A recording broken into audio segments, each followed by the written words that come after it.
Hi ಎಲ್ರಿಗೂ ನಮಸ್ಕಾರ, welcome back to my new video. ಇವತ್ತಿನ ವಿಷಯ ಗಿಲ್ಲಿ. ಸತ್ಯವಾಗ್ಲೂ ನಿಮ್ಮ ಋಣ ಸಾಯೋವರೆಗೂ ಮರೆಯಲ್ಲ, ಇಷ್ಟೊಂದು ಪ್ರೀತಿ ಕೊಟ್ಟಿದ್ದೀರಾ. ಅಂದರೆ ನಾನೊಬ್ಬ ಹೊಸ ಯೂಟ್ಯೂಬರ್ ಆಗಿರೋದ್ರಿಂದ ನನಗೆ ಅಷ್ಟೊಂದು ಫಾಲೋವರ್ಸ್ ಇಲ್ಲ ಮತ್ತು ಅಷ್ಟೊಂದು ವ್ಯೂ ಬರ್ತಾಯಿಲ್ಲ.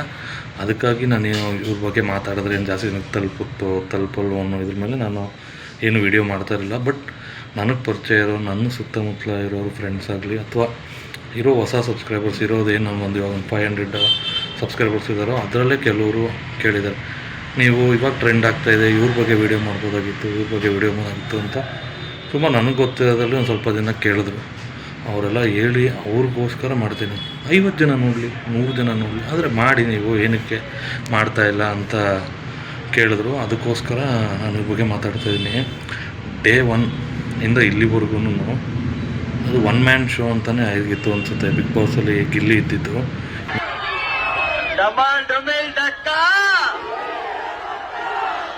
ಗೆದ್ದಾಯ್ತು ನಿಮ್ಮ ಆಶೀರ್ವಾದದಿಂದ. ಈ ಪ್ರೀತಿ ಪ್ರೋತ್ಸಾಹ ಹಿಂಗೆ ಇರಲಿ.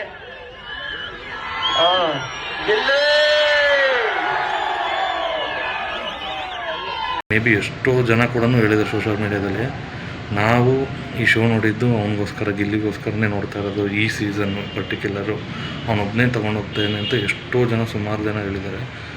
ಅದಾದಮೇಲೂ ಅಷ್ಟು ಹೊರಗಡೆ ಬಂದಮೇಲೂ ಇವಾಗ ಅವ್ರ ಕ್ರೇಜ್ ನೋಡ್ತಿದ್ರು.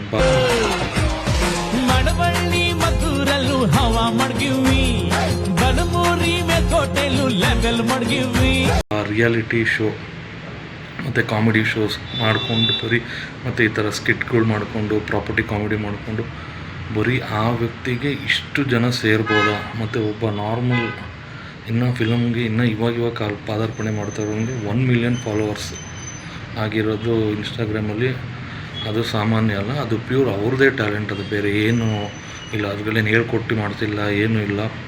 ಪಕ್ಕ ಅವ್ರ ಟ್ಯಾಲೆಂಟಿಂದನೇ ಬಂದಿರೋದು ಇದು. ಅವ್ರ ಕಾಮಿಡಿ, ಅವ್ರ ಪ್ರಾಪರ್ಟಿ ಕಾಮಿಡಿ ಮತ್ತು ಅವರು ಎಂಟರ್ಟೈನ್ಮೆಂಟ್ ಕೊಟ್ಟಿರೋ ಜನಕ್ಕೆ, ಫೈನಲಿ ಜನಕ್ಕೆ ಬೇಕಾದ್ರೆ ಎಂಟರ್ಟೈನ್ಮೆಂಟ್. ಎಲ್ಲೋ ಹೋಗಿ ಕೆಲಸ ಮುಗಿಸ್ಕೊಂಡು ಬರ್ತಾರೆ, ಅವ್ರಿಗೇನು ಬೇಕು ಎಂಟರ್ಟೈನ್ಮೆಂಟ್ ಕೊಟ್ಟಿರೋದ್ರಿಂದನೇ ಇವತ್ತು ಗಿಲ್ಲಿ ಆ ಸ್ಥಾನದಲ್ಲಿ ಇರೋದು. ಬಿಗ್ ಬಾಸ್ನ ಅದು ಇನ್ನೊಂದು ರೂಪ ತೋರಿಸಿದ್ದು. ಬರೀ ಟಾಸ್ಕ್ ಅಲ್ಲ, ನೀವು ಡಿಸಿಪ್ಲಿನ್ ಆಗಿದ್ಬಿಟ್ರೆ, ಸೈಲೆಂಟಾಗಿದ್ಬಿಟ್ರೆ, ಒಳ್ಳೆ ಬಿಹೇವಿಯರ್ ಇದ್ಬಿಟ್ರೆ ಅಥವಾ ನಾಟಕ ಆಡ್ಕೊಂಡಿದ್ರೆ ಗೆಲ್ಬೋದಲ್ಲ.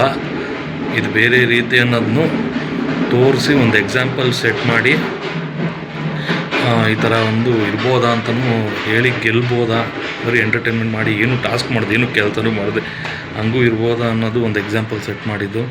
ನಿನ್ನೆ ನೋಡ್ತಾ ಇದ್ದಂಗೆ ಆನ್ ದ ವೇ ಹೋಗ್ಬೇಕಾದ್ರೆ ಎಷ್ಟು ಜನ ಸೇರಿದ್ರು. ಒಬ್ಬ ದೊಡ್ಡ ಸ್ಟಾರ್ಗೆ, ಅಂದರೆ ನಮ್ಮ ಬಾಸ್ಗೆ ಜನ ಸೇರ್ತಾಯಿದ್ರು. ಅಂದರೆ ಆ ಕಡೆ ಆ ಪ್ರಾಂತ್ಯಕ್ಕೆ ಹೋದ್ರೆ, ಮಳವಳ್ಳಿ ಇದಕ್ಕೆ ಹೋದ್ರೆ ನಾನು ನೋಡ್ದಂಗೆ ಆ ಥರ ನೋಡಿದ್ವಿ. ಬಟ್ ಇವ್ರಿಗೆ ಅಷ್ಟು ಜನ ಸೇರಿ ಮಾಡಿದ್ದು. ಇಷ್ಟ ಆಗೋದ್ವಿ, ಚಿಕ್ಕಾಡೆ ಅಕ್ಕಪಕ್ಕ ಫೇಮಸ್ ಆಗೋದ್ವಿ. ಕಂಗನು ಮರಡಿ, KR ಪೇಟೆ, ಸಿದ್ಧಲಿಂಗಪುರ, ಹರಿಹರಪುರ, ಕ್ಯಾತಳ್ಳಿಲು ನಮ್ದೇ ಖದರ್ರು ಸೂಪರ್.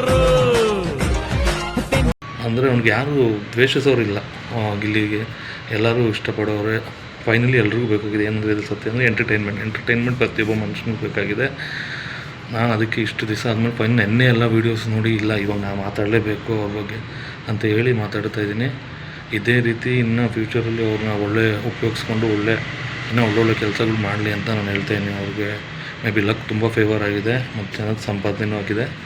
ಇದೇ ರೀತಿ ಅವರು ಬೆಳೀಲಿ ಅಂತ ನಾನು ಆಶಿಸ್ತೀನಿ. ಮತ್ತು ನನ್ನ ಚಾನಲ್ ನೋಡ್ತಿರೋದನ್ನು ಸಬ್ಸ್ಕ್ರೈಬ್ ಸಬ್ಸ್ಕ್ರೈಬ್ ಮಾಡಿ.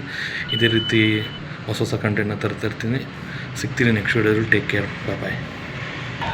ನಿಮ್ಮ ಋಣ ಸಾಯೋವರೆಗೂ ಮರೆಯಲ್ಲ ನಾನು. ನಿಮ್ಮ ಆಶೀರ್ವಾದ ಎಲ್ಲ ಹಿಂಗೆ ಇರಲಿ. ಧನ್ಯವಾದ.